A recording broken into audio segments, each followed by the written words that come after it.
My name is Diana Rowley, and I was 64 years old. The morning I woke up in that beige hospital room, throat dry, IV still attached. The sharp fluorescent light piercing the corners of my eyes like judgment. The nurse said everything had gone well, that the procedure was routine, that I could go home as soon as someone came to get me. I nodded, smiled politely, then reached for my phone, already picturing my daughter Melissa's car pulling up to the curb, or maybe Eric would surprise me with flowers like he used to after school plays. But there were no missed calls, no texts saying, "On my way," or "Hope you're feeling better, Mum." Just the blinking home screen and a calendar notification reminding me to take the trash out tomorrow. I waited a few minutes, then called Eric. He picked up sounding groggy, probably still in bed. When I told him I was ready to be discharged, he sighed and said something about a meeting and how I should probably just get a cab. Melissa's voicemail picked up right away, chirpy and professional, like the daughter I raised was now too polished for real life. She texted 10 minutes later. "Swamped at work. Can you Uber?"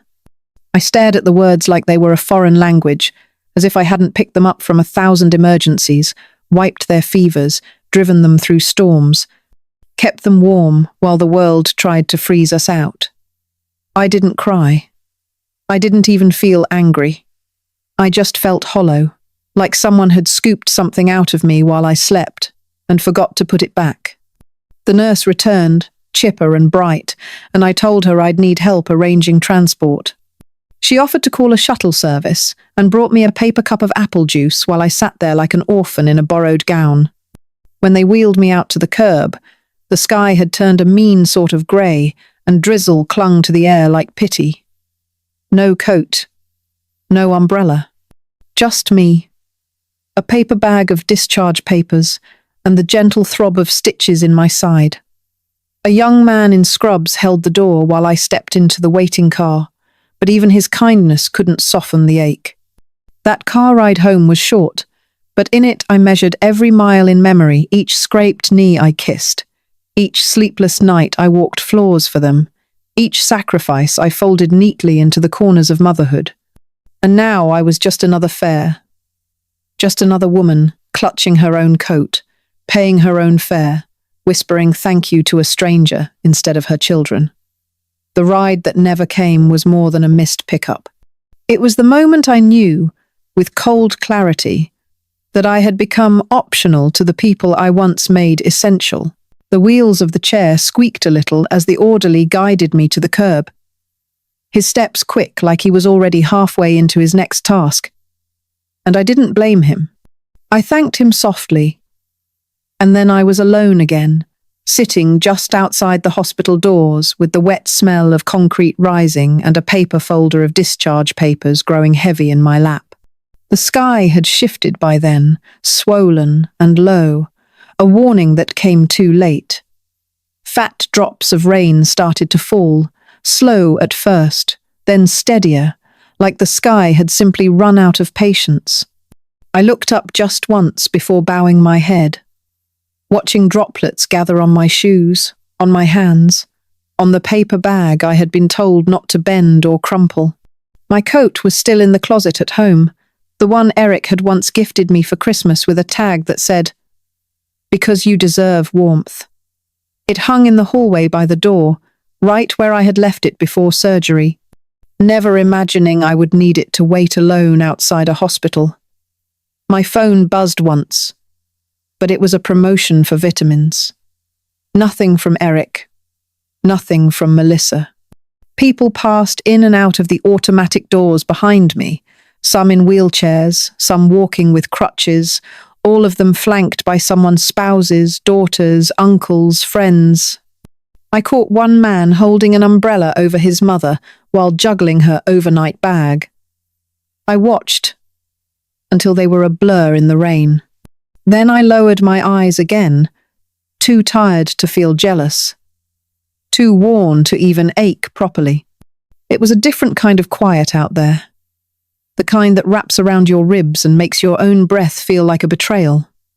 Just when I thought the cold had won, I felt a soft weight on my shoulders. I looked up into the face of a nurse with warm eyes and a high puff of curls tied in a red scrunchie. Her badge said Rochelle. She said nothing at first, just gently adjusted the hospital blanket she had draped over me and pressed a second one into my lap. "You look like you needed this," she said, her voice low and kind. I nodded, afraid that if I opened my mouth, the truth of it all would spill out like broken dishes. She crouched beside me for a moment and said, "You're not invisible, just forgotten by the wrong people." Then she stood and left me with her words and her warmth. I clutched that blanket like it could stitch up something deeper than the incision in my side. For the first time that day, I felt seen, and it did not come from the ones who were supposed to love me most. The rain kept falling, but it couldn't soak me now. I sat up straighter, the blanket hugging my shoulders like a memory of love that had not yet given up. I sat in the back seat of the rideshare, the hospital bracelet still wrapped around my wrist, like a paper-thin reminder that I had once mattered enough for someone to wait beside me. The car was warm, smelled faintly of pine air freshener and stale coffee, but it couldn't soften the ache that had settled behind my ribs. I stared out the window, watching water streak down the glass in crooked lines that looked like paths leading nowhere. The driver didn't talk much, and I was grateful. My thoughts were loud enough. I kept hearing Melissa's voice from when she was 5, curled up on the couch with a blanket, sniffling, calling out for me when her fever spiked. "Mum," she used to say like it was the safest word in the world. Not "die" with a thumbs up emoji or "sorry, swamped," like she had texted me just hours ago. Mum. That word used to live in their mouths like a prayer. Now it was gone, like the sound of a door that closes without slamming. I remembered Eric's skinned knees, the way he used to come running after a fall, his arms wide, trusting I would fix whatever hurt. I had. I always had. I sewed buttons back onto uniforms, stayed up late editing essays, cut coupons to afford piano lessons and orthodontics and birthday parties with themes they barely remembered now. I skipped vacations and said no to new coats so they could wear theirs. I ate the last bit of rice so they could have seconds. I had once been their home, not just a place, but a person, the steady one they could return to no matter how messy the world became. But homes, it seems, can be left behind, like old neighborhoods. They forget what it took to build you. They forget the hours and the giving and the small, invisible sacrifices that stacked up like bricks. Now, I was a contact in their phone. An obligation penciled into a calendar only when it suited them. I reached down and touched the plastic band on my wrist. It had my name, my age, the date of surgery. No mention of the woman who once held the family calendar like a general commanding love through logistics. I wondered when it had shifted. Was it when I stopped cooking Sunday meals? When I retired? When I stopped offering money they no longer asked for? Or was it simply when they no longer needed a place to cry, so they forgot the walls that had kept them warm? The car turned down my street, and I wiped my hands on my thighs, suddenly nervous about walking into my own house, the one I used to picture as full of life and laughter. Now it just felt quiet. As I stepped out, I caught my reflection in the car window. Same face, same woman. But I could not help but ask myself one cruel, lingering question. When did I become this easy to leave behind? The envelope was thick, official-looking, and ominously beige, the kind that never carries anything kind. I pulled it from the mailbox with a sigh that had been building for days, the cold air stinging my fingers as I walked back up the path to the front door. Inside, the silence greeted me like a second skin, and I sat down at the kitchen table with the envelope flat beneath my palm, as if holding it there long enough would somehow change what it contained. But of course, it didn't. The moment I opened it, the numbers screamed louder than any apology ever could. My insurance had declined portions of the post-operative care, citing missing pre-authorizations and unreturned calls. In bold lettering near the bottom, I saw Melissa's name listed as the point of contact. Apparently, they'd tried to reach her. Repeatedly. No response, no action, no callback. I stared at the line that read, "Patient responsible for outstanding balance," and felt a slow, sharp betrayal tighten in my chest. I wasn't angry at the money, not really. I could figure that part out.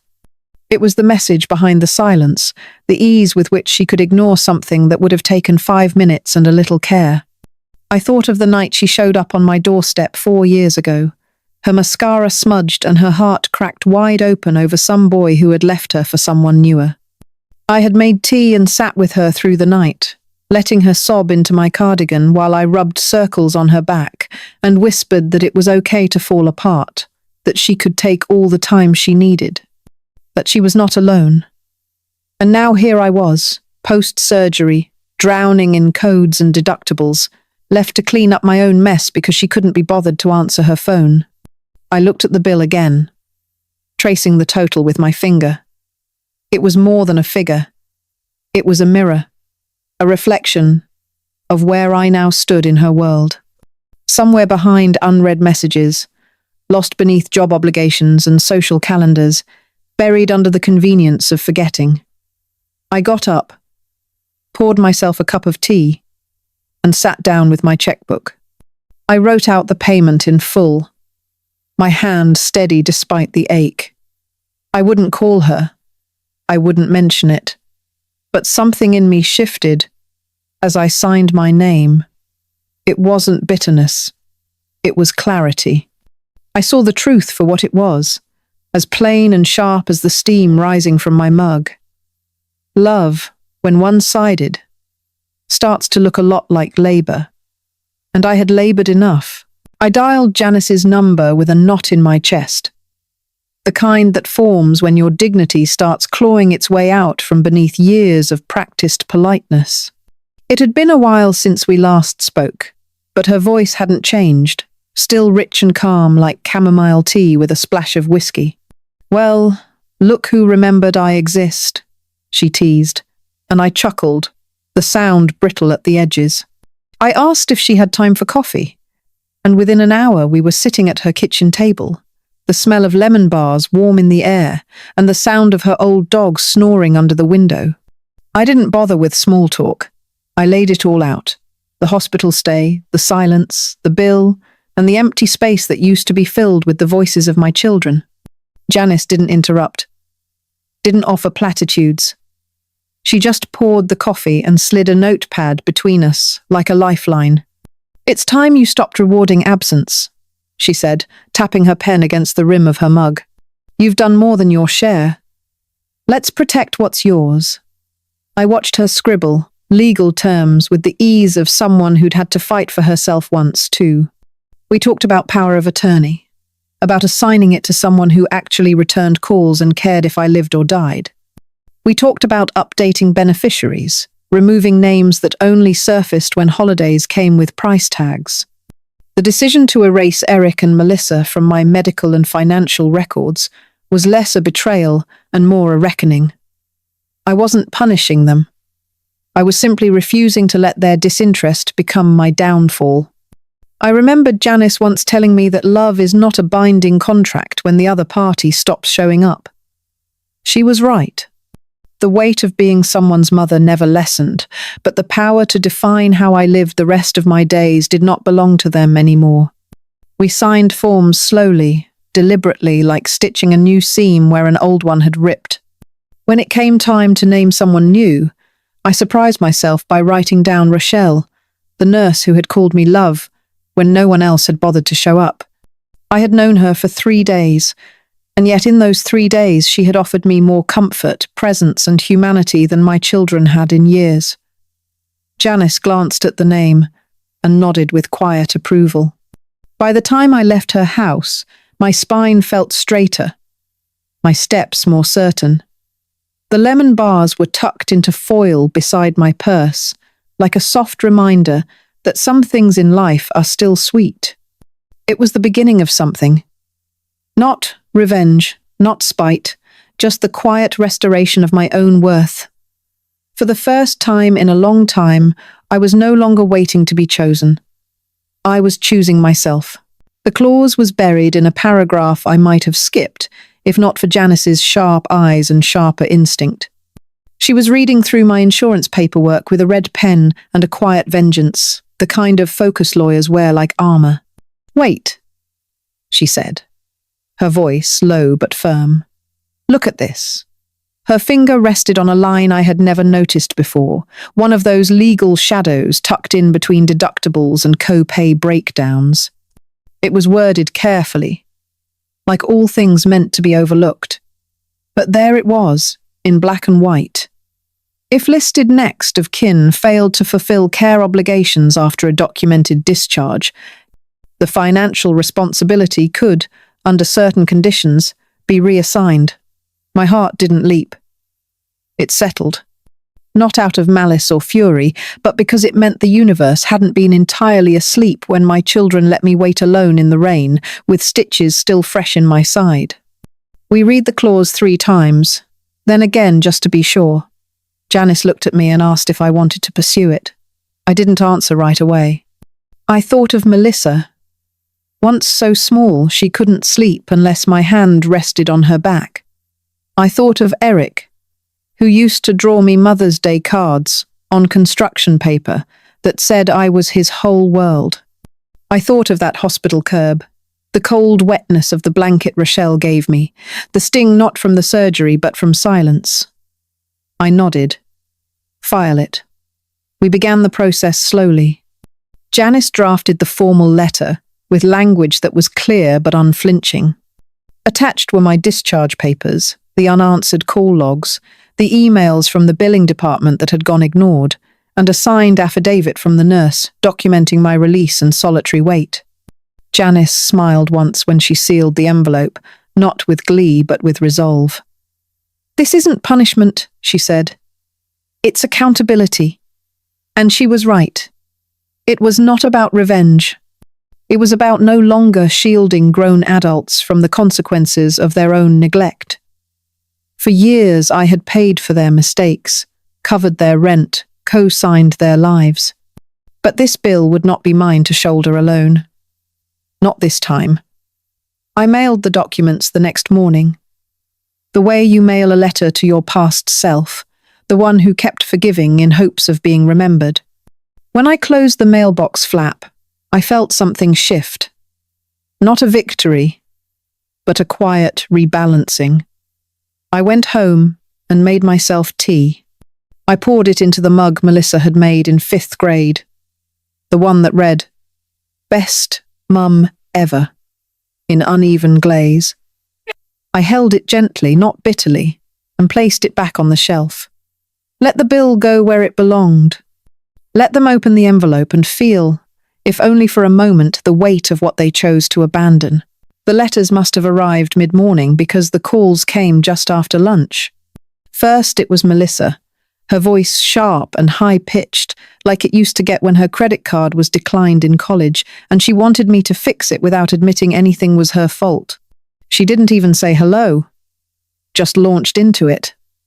"Mum, what the hell is this? I got a letter saying I owe the hospital thousands of dollars. Is this a joke?" I could almost see her standing in her kitchen, holding the envelope like it might burn through her fingers, already calculating how to spin the story to her husband without sounding like the villain. I sipped my tea before answering. "No joke," I said. "Just a receipt." There was a beat of silence before she exploded, calling it unfair, calling me cruel, asking how I could do this to her. I reminded her that I had done a lot for her. Saturday up with her through strep throat and stomach fluss. Covered rent. When she lost her first job. Cooked her meals, filled her freezer, helped her write cover letters, held her through her first heartbreak when she cried so hard she couldn't breathe. I reminded her, gently, that this was not about revenge but reflection. That she and her brother had been listed as my emergency contacts, not just in paperwork but in life. and when that call came, they let it ring. She hung up on me. Then came Eric, calmer but colder. "This is messed up, Mum," he said, drawing out the words like he thought measured tones would change the meaning. "You're really going to dump your bills on us?" I didn't argue. I asked him if he remembered the time he fell off his bike and broke his wrist.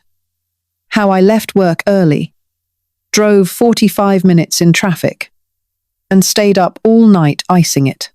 I asked if he remembered the Christmas I went without a coat so he could have that gaming console he wanted. I told him this bill was not a punishment, but a legal redistribution of weight. I had carried too much for too long. He muttered something about lawyers and responsibilities and fairness. I said the clause was in the fine print and perhaps next time he'd take a closer look at what he was signing when he filled out hospital paperwork for someone he claimed to care about. I hung up first this time. Not to win, but because I was done. I stood by the window afterward, watching the garden sway in the breeze. The hydrangeas were blooming again. Quiet, beautiful, unapologetically present. I thought of how many times I had been the soil beneath my children's roots, and how rarely they had asked if I was still standing. The bill was not a punishment. It was a mirror, and they had finally been asked to look into it.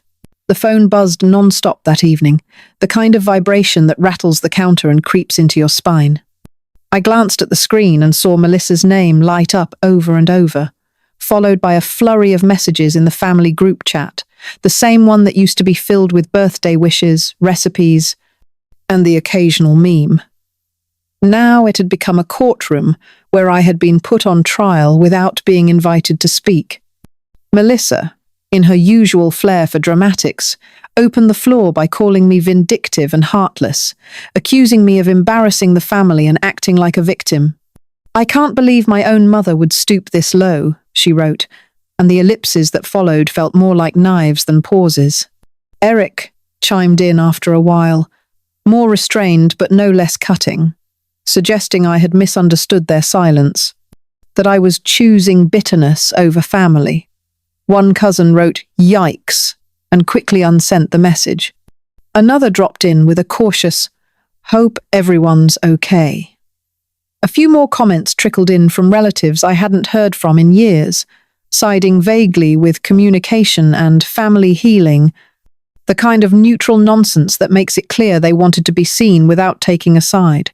I read it all with the same expression I wore when I used to clean up their arguments as children, when I had to mop up tears and tantrums and pretend I wasn't bone-tired. But this time, I did not reply. I walked into my kitchen, tied my apron around my waist, and began to bake banana bread.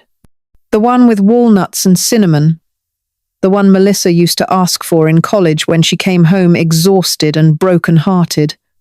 I mashed the bananas slowly, letting the rhythm of it settle my nerves. I let jazz play on the record player, Coltrane humming through the air like a balm, the kitchen filled with warmth and sugar and something I hadn't felt in weeks: peace. While they flung their digital stones, I folded batter and remembered who I was before motherhood became a position they thought I owed them indefinitely. I used to create comfort out of scraps. I used to soothe without words. That had always been my strength. And now, when they tried to corner me with labels and shame, I chose to remain still. Let them call me what they will. Their noise couldn't reach the center of the quiet I had earned. I poured the batter into a tin, slid it into the oven, and watched it rise, knowing full well that sometimes the best response is not a reply, but a refusal to be dragged back into a place where love is bartered and care is conditional. I didn't need to defend the truth. It sat beside me in every slice I would later wrap and share with people who showed up. Because love, real love, doesn't scream. It shows up warm, tender, and on time. Eric arrived on a Sunday afternoon, unannounced but not unexpected, carrying a bouquet of limp grocery store flowers that still had the price tag, clinging to the cellophane like a guilty whisper. He wore the same aftershave I remembered from when he was in high school and still trying to impress girls with borrowed cologne and borrowed confidence. He stepped into the living room with a strained smile and overly cheerful tone, saying, "Hey, Mum," like the word still tasted unfamiliar. I motioned for him to sit, took the flowers without comment, and placed them in the chipped vase near the window. We sat with a pot of tea between us, chamomile steeping in quiet swirls as he launched into small talk about work, traffic, and how crazy things have been lately. He said a lot without saying anything, dancing around the topic with the grace of someone who had rehearsed in the car, but still forgot the lines. I nodded, let him speak, offered short responses, and watched him closely, not with anger, but with the kind of quiet clarity that comes when you finally see someone as they are, instead of who you hoped they would be. There was a flicker behind his eyes, something too jittery to be affection, too calculated to be care. I recognized it. It was fear. Not of losing me, but of what this might cost him. He asked if we could move past this, and suggested that maybe things just got blown out of proportion. His fingers wrapped tightly around his teacup, and I could see the pulse in his neck betraying his calm exterior. I said nothing of the bill, nothing of the clause, nothing of the years I carried him through storms he barely remembers. I let him sit in the discomfort he had earned. He told me he had checked his credit recently, and something strange had come up. Some legal notification he didn't fully understand. He asked if I knew anything about it. I looked at him, took a slow sip of tea, and said, "I'm sure it will make sense once you read it thoroughly." I offered no comfort, no denial, no soft landing, because for once it wasn't my job to pad the fall. He changed the subject quickly, talked about Melissa, about how she was taking it hard, about how maybe I could call her. I let the silence between us answer. The visit ended shortly after. He hugged me, a stiff, obligatory gesture that felt more like an exit strategy than affection. I closed the door behind him and didn't watch him walk away. I just stood there, letting the quiet settle like dust in a house that had finally stopped being a revolving door for people who only came when they wanted something. Guilt had brought him here, but clarity would see him out. And I had finally stopped offering bandages for wounds they kept inflicting themselves. I never imagined my name would appear in a headline, let alone one that travelled farther than the corner bakery or church bulletin. But there it was one morning, printed above a photo of me sitting on my porch with the wind gently tousling my silver curls, and a gaze that looked steadier than I had felt that day. The journalist's name was Leah, a sharp-eyed woman in her 30s, who had reached out after a colleague at the hospital mentioned my story during a networking brunch. She arrived with a notepad, a thermos of peppermint tea, and more empathy than I'd seen from my own children in years. We sat on the porch as the afternoon light softened, and I told her everything. Not in anger, but in fact. I told her about the waiting, the silence, the messages left unread. And the names I had once answered to that had somehow dissolved into the static of modern neglect. She asked gentle questions, never pushing, and I answered truthfully, even when the words trembled at the edges. I didn't expect it to go beyond a local paper's Sunday feature, maybe tucked somewhere between the crossword and the gardening column. But when the article posted online, it bloomed like wildfire.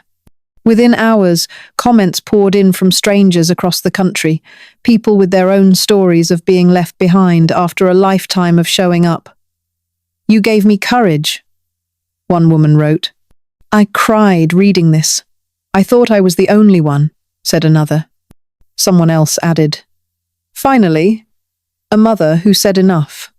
I read every single comment, eyes wet, heart strange with a mix of grief and relief. These were not just reactions. They were echoes. And for the first time in a long while, I did not feel like a forgotten woman shouting into a void. I felt heard. I clipped the article from the physical paper when it arrived by post, pressed it flat beneath a heavy cookbook overnight, then slid it into a simple wooden frame.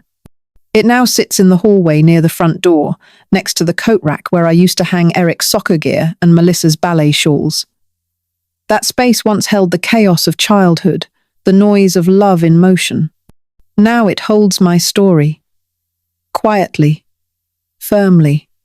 When visitors come by, neighbors mostly, they glance at the frame and smile, and I see in their eyes a kind of recognition that doesn't need words. Leah sent me a follow-up message later, telling me the editor had received dozens of letters asking for more stories like mine. I wrote back simply, "Tell them the truth matters, even when it comes late." And as I closed my laptop that night, the house felt a little less hollow, not because anything had changed with Eric or Melissa, but because I had shifted something inside myself. I had become the narrator instead of the footnote, and I intended to keep writing.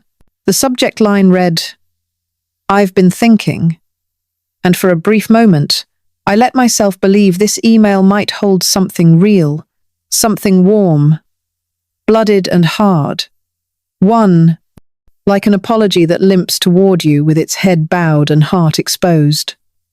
Instead, what I got was a neatly typed essay of excuses dressed up as introspection, each paragraph more polished than the last, as though she were submitting it for grading, rather than speaking to the woman who once braided her hair before school and sat awake through the night beside her feverish body, whispering lullabies into the dark. Melissa wrote that life had been overwhelming lately, that she never meant to hurt me, that her silence wasn't personal, just a byproduct of stress and modern demands. She said she wished I had reached out more, and that she felt blindsided by the financial redirection. Then, as if to wrap it all in a bow, she closed with, "You'll always be my mother," as though the title alone absolved her from ever having to live up to the role of daughter.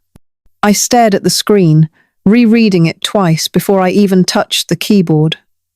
My fingers hovered, not with uncertainty but with clarity, sharpening by the second. I thought about all the times I had shown up without being asked, all the invisible ways I stitched her world back together. I remembered the late-night calls, the heartbreaks, the lost jobs, the pantry she used like her own when times got hard, the way I had smiled through worry and held space for her anger without asking for anything in return. And then I thought of that hospital curb, the rain soaking through my thin blouse while I waited for someone who never came. I typed slowly. Each word, an anchor. Being your mother didn't mean being your doormat. No apologies, no elaboration, just that. I hit send and leaned back in my chair, feeling the echo of the click pulse through the silence around me. It was a silence I had once feared, a silence that used to feel like exile. But now it felt clean, like freshly laundered sheets or the moment after a storm clears and the air smells like beginnings. I closed the laptop, folded my hands in my lap, and listened to the soft hum of the house, the creak of the wooden floorboards settling into stillness. For the first time in years, I felt no compulsion to fix, to explain, to reach back across a chasm they had dug with their own absence. I had drawn a line, not in anger, but in self-respect. And in that quiet, I felt something settle inside me like a stone dropped into a still pond. Not bitterness, not revenge, just peace, hard-earned and long overdue. The pen sat in my hand like something heavier than ink and metal, like the weight of every bedtime story I ever told, every scraped knee I ever kissed, every casserole I baked on nights when their worlds fell apart. The paper in front of me was crisp and clean, unblemished by tears or apologies that never came. Janice sat across the table, calm and steady, her presence as grounding as the oak tree outside my window that had seen all the seasons of my motherhood. The legal language was impersonal, detached, but I knew what every clause really meant. This wasn't just a transfer of assets.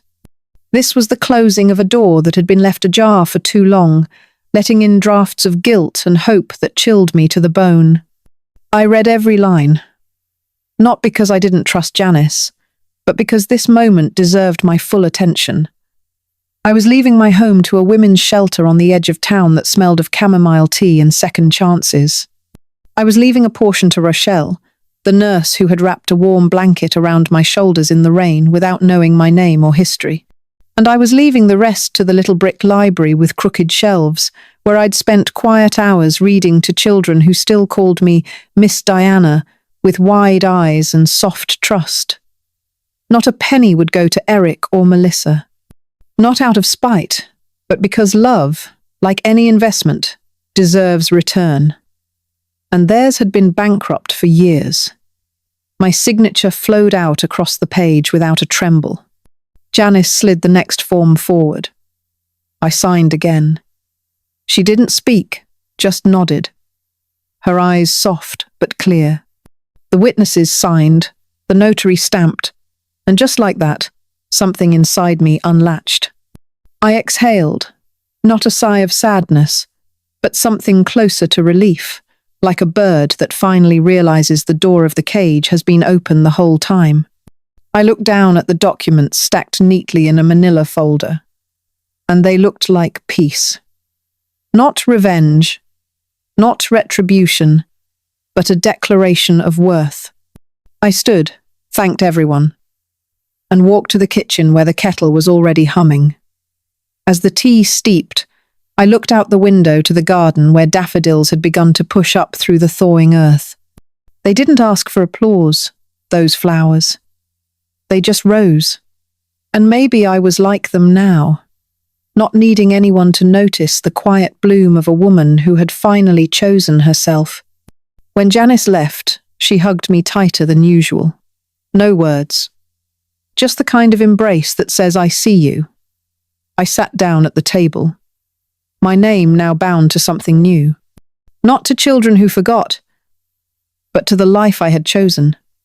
And that signature, neat and strong, was the final stitch in the seam I had mended on my own. The knock at the door came just after noon, sharp and hesitant, like someone unsure if they belonged. I was in the kitchen, folding linen napkins into neat triangles for the women's luncheon we were hosting later that day. The sun filtered through the lace curtains, dancing on the floor like it had somewhere better to be, and I didn't pause my folding. I knew it was them.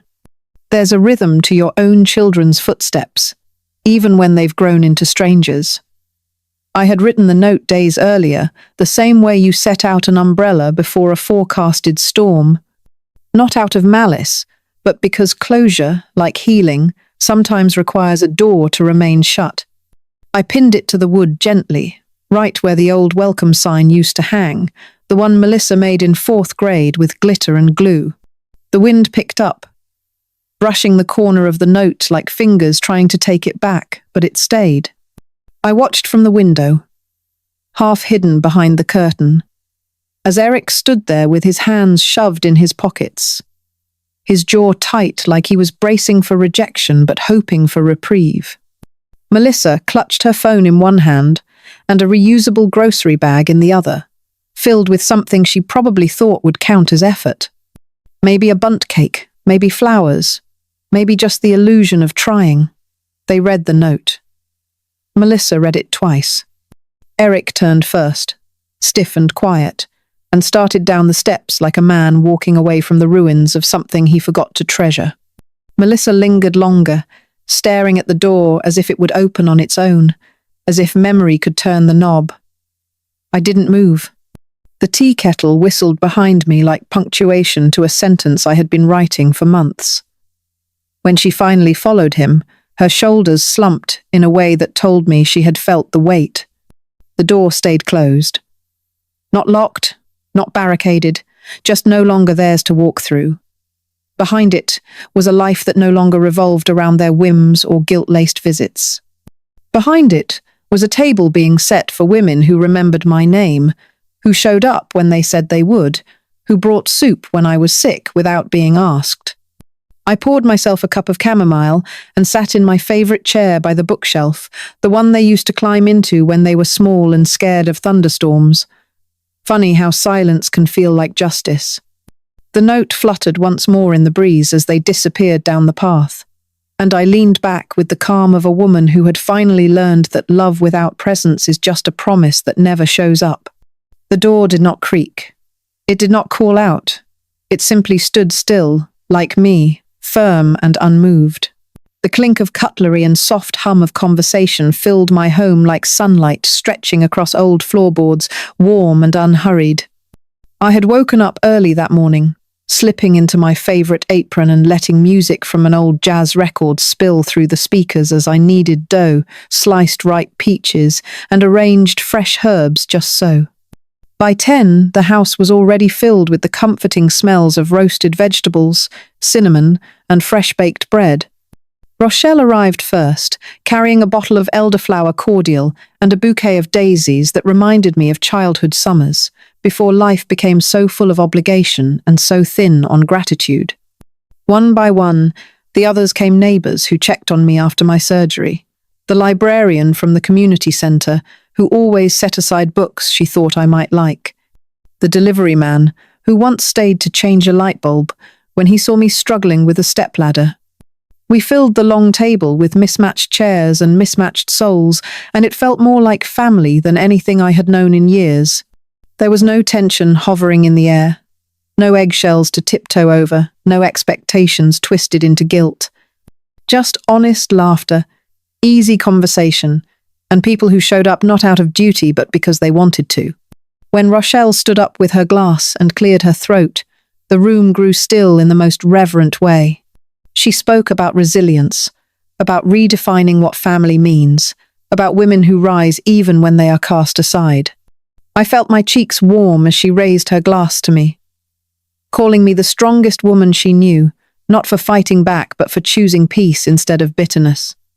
I looked around the table and saw faces lit with kindness, eyes that met mine without judgment, hands that passed platters and offered second helpings without agenda.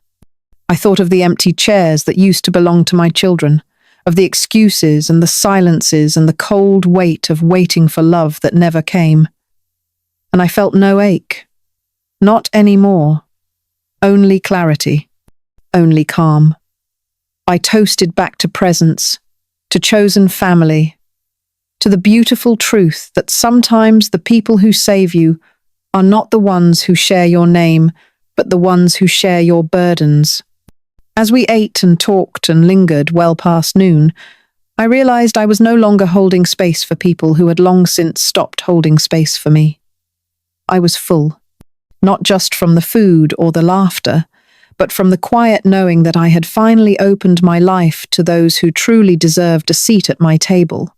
And in that moment, with Rochelle's hand resting gently on mine and music drifting lazily through the window, I knew that I was not missing anything at all. I was home. I was loved. I was free. The sky was soft that morning, overcast but not gloomy, as if the clouds themselves had paused to witness the moment. I stood beneath the new wing of the hospital, its glass doors polished and freshly painted, and watched as volunteers set out folding chairs and press photographers adjusted their lenses. My name was printed in gold leaf beneath the plaque, the letters crisp and quiet. In honor of Diana Langley, who taught us that showing up matters. I let the words settle in me like a warm drink, slow and steady, and thought of all the times I sat waiting in silence, hoping someone would remember I was more than just a name in their contacts. I paid for that forgetting with a loneliness that used to keep me awake at night, wondering what I had done wrong to be erased by the very people I raised. But now, As Rochelle squeezed my hand and the director of Elder Services stepped up to speak about the donation that helped expand transportation programs and caregiver outreach, I felt something more powerful than vindication. I felt seen. I felt rooted. Around me sat the faces that had shown up without hesitation. Rochelle with her steadfast warmth, Janice with her fierce brilliance, the librarian who brought me soup during flu season, the young mother from 2 doors down who called me her daughter's honorary grandma. They were not bound to me by blood, but by choice, by kindness, by shared understanding of what it means to not be chosen by the ones you gave everything to. As the ribbon was cut and cameras flashed, I remained seated, calm and still, remembering the day I waited for a ride that never came, the rain soaking through my sleeves and disappointment sitting heavier than any wound from surgery.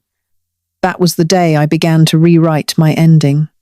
That was the day I decided that being forgotten by my children did not mean I had to forget myself. The hospital administrator gestured for me to stand, and the small crowd applauded, not just for the funds, but for the message. For the quiet declaration that elderhood is not invisibility, and that love not returned does not make you unlovable. I smiled and gave a small wave, not needing to say anything more. I had already said what needed saying when I filed those papers, when I signed my name with steady hands, when I left the door closed and the banana bread warm for those who actually showed up. My children paid the price of absence, and I paid mine in solitude, but today proved I had not overpaid. Today I saw the return. Not in cash, not in apology, but in dignity, in presence, in a plaque that would outlive me, reminding others that being there is not just enough, it is everything.